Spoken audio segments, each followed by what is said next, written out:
from Greg Biffle's first win in 2000 to now, nobody has won more than Kyle Busch. What's your reaction to winning 8 times and what really is just 15 years of racing for you? Yeah, it's been it's pretty phenomenal. You know, I remember making my first start there in 2003 in the ARCA series and being able to go to victory lane, beating one of the best in ARCA ever, Frank Kimmel. Checkered flag is out, and it goes to Kyle Busch.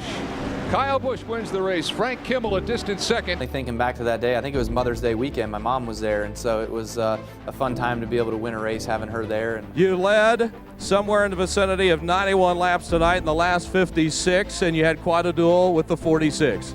Yeah, the 46 is always a great car to battle with. He's one of the veterans in this series. He stole some of my air, I stole some of his, and we had a great time out there. I hope Frank enjoyed it, as did I. And Kyle Busch going to be the first to put his name on the trophy at Kentucky. He leads coming to the checkers. Fast forward 2011, we hear on the radio that you have won the inaugural race at Kentucky, the inaugural Quaker State 400. You're the inaugural winner of Kentucky, man. There'll never be an inaugural winner at Kentucky.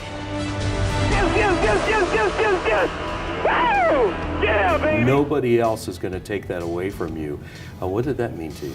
it meant a lot because I remember watching races growing up on television, new races coming in, whether it was Kansas or Chicago or Indy. I've always thought like, that'd be cool if I could, win the first race at a racetrack that we get to go to. So that'd be pretty cool. And got that done with Kentucky Speedway. And in 2015, you win your second.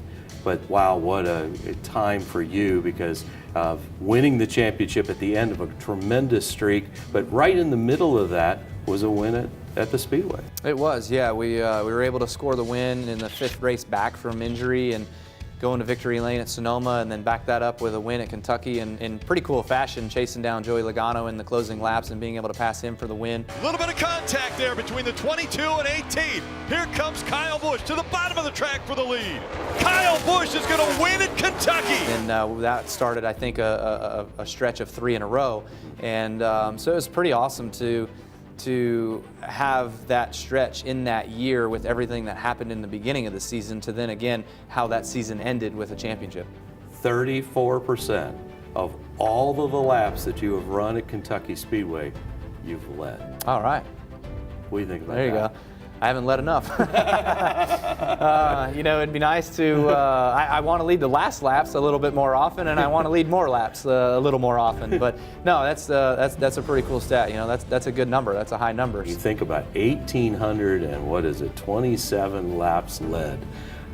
Nobody's close. Well, that's fantastic. That just goes to good people, good equipment, and really being able to understand a racetrack and talk to your crew chief and getting a good setup to go around there. Kyle Busch will win again in Kentucky. Kyle Busch will win in Kentucky. He's going to win at Kentucky again. Awesome job.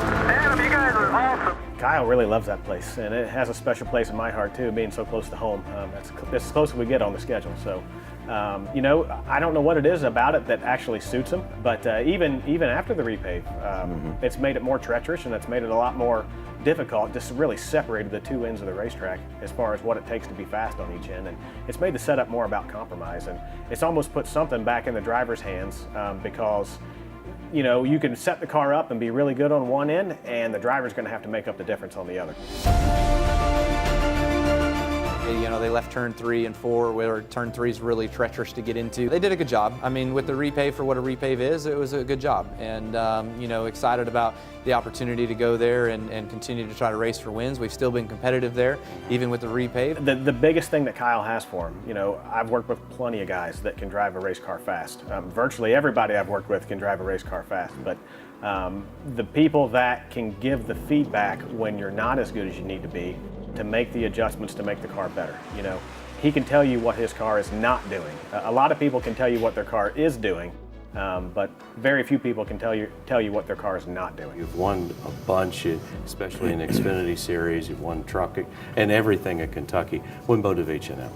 I'd say the biggest motivating thing right now is my son. Every time I get to the racetrack, he's like, Dad, we gonna win today? Dad, we gonna win today? So when you don't win and you gotta come back and you gotta answer to him, it's like, Well, I've set the expectation high for him. He's used to winning, you know, so you just got to keep going, man. You just, you know, it's like the Tom Brady factor. How long can he go for? You know, how long can you do this for? You just got to try to stay healthy, work hard, do everything that you need to do to prepare yourself, and be with good team, good equipment, and in a good position to be able to go out there each and every year and have stuff that can put you in the position you need to be in to win.